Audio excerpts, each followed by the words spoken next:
Alicia Grande here, CEO and founder of Grande Cosmetics.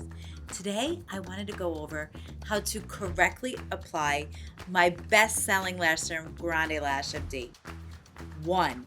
Do apply a single stroke to your upper lash line right at the lash root, just like a liquid eyeliner.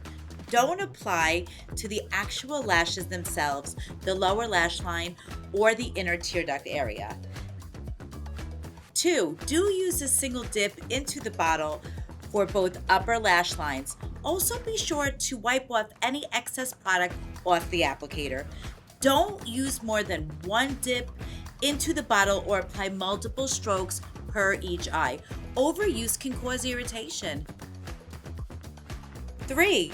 Do apply the product to a clean, dry face and allow the serum to dry at least 2 to 3 minutes before applying additional products or before lying down.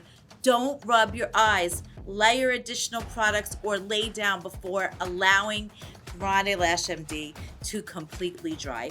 This will help you avoid getting the serum into your eyes. 4.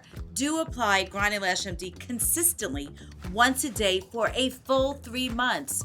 Don't apply more than once a day. Using more than instructed will not give you faster results. Please share this video to spread awareness on how to apply GrandeLASH-MD correctly.